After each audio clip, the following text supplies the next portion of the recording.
अस्सलाम वालेकुम। उम्मीद करती हूँ कि आप लोग सब खैरियत से होंगे। सॉरी वीडियो लेट हो गई क्योंकि मेरी तबीयत बहुत ज़्यादा ख़राब थी। आज भी मेरा गला बहुत ख़राब है। आज हम क्लास 9 की जो न्यू बुक है उसकी एक्सरसाइज 1.1 को स्टेप बाय स्टेप समझेंगे। ये एक्सरसाइज नंबर सिस्टम की इनइक्वालिटीज़ के बेसिक कॉन्सेप्ट पर है जो आगे मैथ को समझने के लिए बहुत ज़रूरी है। तो चलिए बिना टाइम वेस्ट किए स्टेप बाय स्टेप करते हैं। Basic concept of number line presentation जो है हमारे पास, उसमें मैंने एक एग्जांपल ले लिए 2/3 और -2/3। सिंपल आप कैलकुलेटर पे 2/3 और -2/3 को अगर डिवाइड करेंगे तो हमारे पास ये दो नंबर आ जाएंगे 0.6, पॉजिटिव में भी और नेगेटिव में। नंबर लाइन ड्रा की, नंबर लाइन के इस साइड जो हमारे पास होते हैं वो पॉजिटिव नंबर होते हैं और उस साइड जो हमारे पास होते हैं वो नेगेटिव नंबर होते हैं। तो 2/3 को मैंने डिवाइड किया तो हमारे पास 0.66 आ गया, यानी 0.6। तो 0.6 हमारे पास कहाँ पे होगा? 0 और 1 के दरमियान में होगा। 0 और 1 के दरमियान में 0.5 होते हैं और 0.5 से एक नंबर अगर आगे जाए तो वहाँ पे हमारे पास क्या होगा? 0.6 होगा। तो वहाँ पे मैं क्या लिख दूँगी? सिंपल 2/3। और अगर मैं नेगेटिव साइड देखूँ तो -0.6 कहाँ पे होगा? उसी साइड ही, यानी 0 और -1 के बिल्कुल दरमियान में 0.5 होगा और एक पॉइंट आगे -0.6 मेरे पास होगा। तो हम 0.5 से एक नंबर आगे मेंशन कर देंगे 2/3 और इसी तरह नेगेटिव में भी -2/3। अब हम चलते हैं एक्सरसाइज 1.1 पे। जो एक्सरसाइज 1.1 है इसमें represent each number on the number line. हम लोगों ने नंबर लाइन पे रिप्रेजेंट करना है। जिस तरह पहला क्वेश्चन है हमारे पास 7/8। 7/8 को सिंपल आप कैलकुलेटर पे डिवाइड करें। कैलकुलेटर पे डिवाइड करेंगे तो आपके पास आ जाएगा 0.875। तो आप लोग 0.8 को सिर्फ देखें तो नंबर लाइन मैंने ड्रा कर ली। इस साइड मैंने पॉजिटिव नंबर रखे और इस साइड मैंने नेगेटिव नंबर रखे।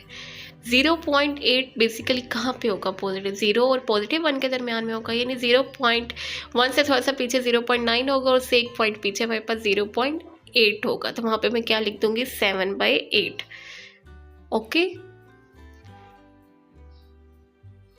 नंबर लाइन आप अपनी मर्जी से भी डाल सकते हैं। जिस तरह मैंने 5 और -4 तक, तो इसमें कोई बाउंड नहीं है कि आप जितनी मर्जी डाल।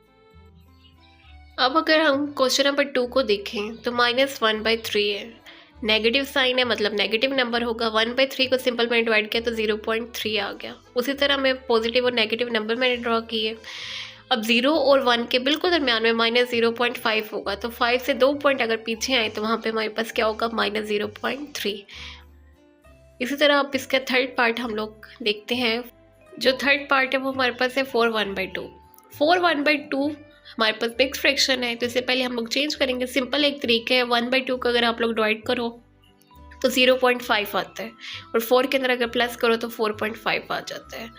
इस तरह भी आप लोग कर सकते हो फाइंड, लेकिन अगर आपको वो नहीं आता तो आप इस तरह भी कर सकते हो। सिंपल आप 2 और 4 को आपस में मल्टीप्लाई करो और 1 उसके अंदर प्लस कर दो। 2 4 8, 8 में 1 प्लस किया तो 9। तो हमारे पास क्या आ गया? 9/2। 9/2 को डिवाइड किया तो हमारे पास आ गया 4.5। अब 4.5 जो है वो 4 और 5 के दरमियान में होगा, इसलिए मैंने नंबर लाइन को 5 तक, पॉजिटिव में 5 तक और नेगेटिव में 3 तक बनाया है। अब 4.5 कहाँ होगा? जाहिर सी बात है 4 और 5 के दरमियान में होगा। तो यहाँ पे मैं 9/2 लिखूंगी और अगर आप 4/1/2 भी लिख सकते हैं। नेक्स्ट क्वेश्चन देखें तो वो हमारे पास है -√8। √8 को सिंपल आप कैलकुलेटर पे लिखें √8 तो वो हमारे पास आ जाएगा 2.8। नेगेटिव साइन को आपने इग्नोर नहीं करना, वो लिखना है क्योंकि वो हमें बता रहा है कि आप हमारे पास नेगेटिव साइन बनेगा। तो 2.8 कहाँ पे होगा? 3 से थोड़ा सा पीछे, क्योंकि 3 से थोड़ा सा पीछे 2.9 होगा और एक पॉइंट पीछे जाए तो 2.8। तो वहाँ पे मैं लिख दूंगी -√8। नेक्स्ट -4/1/2 पहले हम लोगों ने पॉजिटिव में किया था, अब ये नेगेटिव में आ गया। तो आप लोगों को मैंने तरीका बता दिया था कैसे 4.5 आता है, तो वही हम लोग अब इससे नेगेटिव में भी करेंगे। तो ये कहाँ पे होगा? -4 और -5 के मिड में होगा। तो वहाँ पे हम लोग क्या लिख देंगे? 4/1/2। अगला अगर देखें तो 1/3 है। 1/3 को सिंपल आप डिवाइड करेंगे तो 0.3 आ जाएगा। 0.3 कहाँ पे होगा? 0 से थोड़ा सा आगे 2 पॉइंट छोड़ के। नेक्स्ट -7/8 है, उसी तरह माइनस लिखेंगे और 7/8 को डिवाइड करेंगे तो 0.8 आ जाएगा। 0.8 हमारे पास कहाँ पे होगा? -0.8। तो वो नेगेटिव साइन 0 और -1 के थोड़ा सा पीछे होगा। इन क्वेश्चन में इतना टाइम वेस्ट नहीं किया क्योंकि बहुत ही आसान क्वेश्चन थे। अब हम लोग क्वेश्चन नंबर 2 करते हैं। Question number 2 basically important question है, प्रॉपर्टीज़ के बारे में है।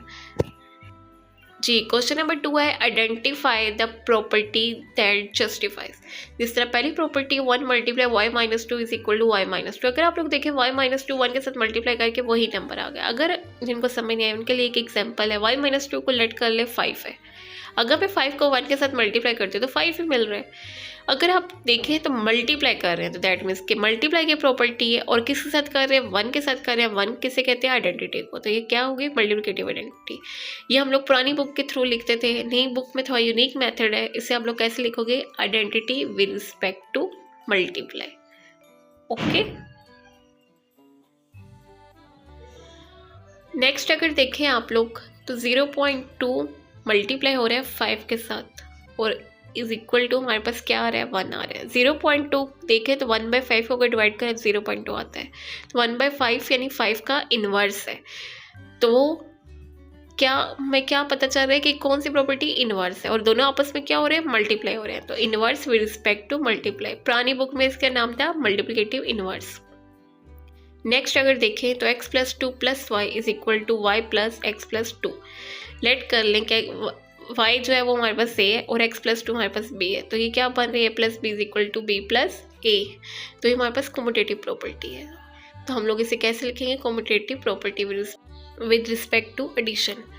अगली अगर देखें तो हमारे पास है -3b और +3b इज इक्वल टू 0। यानी पॉजिटिव का इन्वर्स क्या होगा, नेगेटिव। तो 3b और -3b कट के क्या आंसर आ जाता है, 0। यानी इसमें भी इन्वर्स यूज़ हो रहा है और किसका इन्वर्स यूज हो रहा है, एडिशन का। तो इसे हम लोग क्या बोलेंगे, inverse with respect to addition. पुरानी बुक में इसे कहते थे एडिटिव इन्वर्स। नेक्स्ट अगर हम लोग देखें तो वो हमारे पास है x + 5 - 1 is equal to x + 5 - 1। पहले दो में ब्रैकेट है, फिर उसमें से हम लोग सिंपल देखें तो a + b + c दोनों तरफ में लिखो तो पहले a + b में ब्रैकेट डाल दो फिर b + c में। तो हमारे पास एसोसिएटिव प्रॉपर्टी होती है विद रिस्पेक्ट टू एडिशन। अगली जो हमारे पास प्रॉपर्टी है वो -3 2 - 6 + 3y है। इससे हम लोग कहते हैं डिस्ट्रीब्यूटिव प्रॉपर्टी ऑफ मल्टीप्लिकेशन। देखिए -3 2 के साथ मल्टीप्लाई करें तो -6 आ जाता है, माइनस + 3y आ जाएगा। तो इसमें माइनस यानी सब्ट्रैक्शन भी यूज़ हो रहा है और 3 वहाँ पे मल्टीप्लाई भी हो रहा है। ये आप लोगों की बुक में नेम प्रॉपर्टी है, इसका मैं यहाँ पे साइड पे आपको बता भी देती हूँ, आप पढ़ लें। नेक्स्ट जो हमारे पास है वो क्वेश्चन नंबर 3 है। उसी तरह हम लोगों ने रिप्रेजेंट द फॉलोइंग और नंबर लाइन है। इस पे जाने से पहले कुछ इंपॉर्टेंट पॉइंट्स है वो आप लोग देख लें। हमारे पास ये लेस और ग्रेटर देन का साइंस होते हैं और अगर नीचे इसके लाइन भी आ जाए तो उसे हम लोग कहते हैं लेस देन इक्वल टू और ग्रेटर देन इक्वल टू। और एक सर्कल अगर वो फिल है तो उसे हम लोग कहते हैं कि उसका मतलब है कि वो नंबर इंक्लूड नहीं है। अगर वो फिल नहीं है तो दैट मीन्स कि वो नंबर इंक्लूड अगर वो फिल है तो नंबर इंक्लूड है, अगर वो फिल नहीं है तो वो नंबर इंक्लूड नहीं है। ये हम लोग क्वेश्चन आगे करेंगे तो आप लोग को डिटेल में समझ आ जाएगा। जिस तरह अगर पहला हमारे पास है x 0 is greater than x। अगर आप लोगों को ग्रेटर और लेस की समझ ना आए तो ये बात याद रखें कि जिसकी तरफ उसका मुंह खुला हुआ होता है वो बड़ा है, यानी 0 बड़ा है x से। तो मैं इसी तरह नंबर लाइन बनाऊंगी +5 से -5 तक बनाए अगर मैंने, तो 0 है तो 0 के ऊपर मैं सर्कल डाल दूंगी। अब 0 बड़ा है x से, तो इसका मतलब है कि 0 से जितने छोटे नंबर हैं उन सारों को मैं हाईलाइट कर दूंगी। तो आप लोग किसी और पेन से हाईलाइट कर दीजिएगा। 0 के ऊपर मैंने सर्कल बनाया, उसे फिल नहीं करना और आपने उस पीछे जितने नंबर हैं उनको हाईलाइट कर देने, किसी और पेन से कर दें। इसका मतलब वो use hollow circle to show that 0 is not included. Okay, next x is greater than -3 और 3 इज ग्रेटर देन x, यानी x जो वो -3 से बड़ा है और 3x से बड़ा है। तो मैं ये दो सर्कल बनाऊंगी, एक -3 पर और 3 पर, और इन दोनों के दरमियान में जितने भी नंबर आ रहे हैं उनको मैं हाईलाइट कर दूंगी। ओके, 3 और एक ग्रेटर देन साइन नहीं है, इसका मतलब है कि वो दोनों नंबर -3 और 3 खुद इंक्लूड नहीं है और इनके दरमियान में जितने नंबर है वो इंक्लूड है।